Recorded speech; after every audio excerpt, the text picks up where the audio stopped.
તો જય દ્વારકાધીશ ભાઈ, અત્યારે મારી બાજુમાં બેઠા છે ભાઈ. તમારું નામ આપો? મેરામણભાઈ આહિર કાલાવડ ગામથી છે.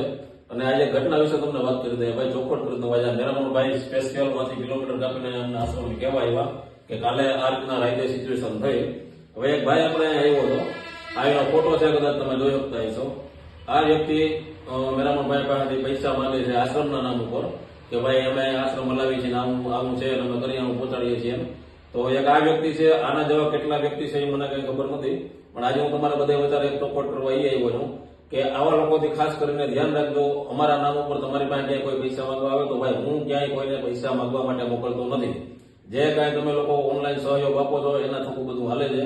ક્યાંય પણ કોઈ પણ માણસ અમારો ક્યાંય પૈસા માંગવા જતો નથી. અને ક્યાંય પણ તમારી પાસે એવો કોઈ મારા નામ ઉપર આવે કે XYZ કોઈના પણ નામ ઉપર આવે તો એકવાર રૂબરૂ વ્યક્તિને ફોન કરી લેજો, જેથી કરીને કાલ સવારે તમે તકલીફમાં ના મુકાવો.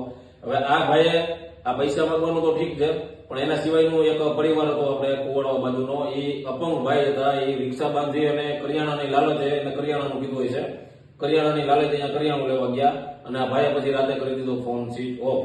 એટલે આ બધી મને કઈ ખબર નથી. એના તમામ પ્રકારના બધા રેકોર્ડિંગ ને બધું આપણા ભાઈના ફોનમાં પડ્યું છે.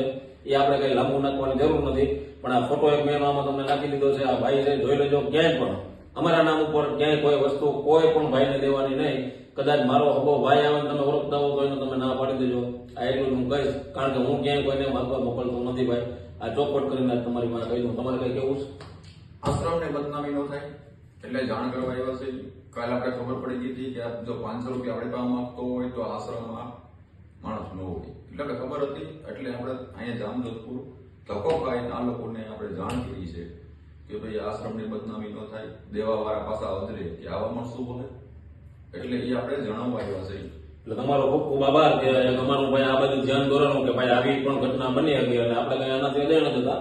એટલે જેમ જેમ ઓલો કે જેમ કે ભાઈ આગળ આગળ જેમ થતું જેમ આપણે મારી પણ ચેનલ ચાલે છે નંદાણીયા મેરામણ 4501, એમાં ગરીબોની મદદ પણ અમે કરી છે. સબસ્ક્રાઇબ કરજો. બને એટલો નંદાણીયા મેરામણ 4501 નંદાણીયા મેરામણ 4501 ભાઈ એમાં સબસ્ક્રાઇબ કરજો. એનાથી ખાતી બધી કરિયાણું પહોંચાડે છે, કાર્ય કરે છે. અને હું ખાસ કરીને એટલું કહીશ કે કદાચ તમે કોઈને આપી ના આપો તો કાંઈ નહીં, પણ ખોટી એને લાલચ દઈને એના ભાડા એને તમે અહીંયા તેડાવો નહીં. કારણ કે એ માણસને કરિયાણાની જરૂર હોય છે, 150-200 રૂપિયા ઉછીના લઈ અને અહીંયા તમારા કરિયાણાની આશાએ રાતે અહીંયા આવે છે અને પછી તમારો ફોન સ્વિચ ઓફ થઈ જાય છે. પણ હવે વધારે કઈ ટૂંકમાં કહેવું નથી, કારણ કે ભાઈ પાછો મારો થોડો કંટ્રોલ બાર મગજ રહ્યો એટલે હું ના કહેવાનું કહેવાય જાય છે. તો જય મુરલીધર, જય દ્વારકા. એટલે જય દ્વારકાધીશ બધા ભાઈઓને, પણ ખાસ કરીને સાવધાન રહેજો અને કોઈ કાંઈ ક્યાંય આ ભાઈને આપવાનું નહીં.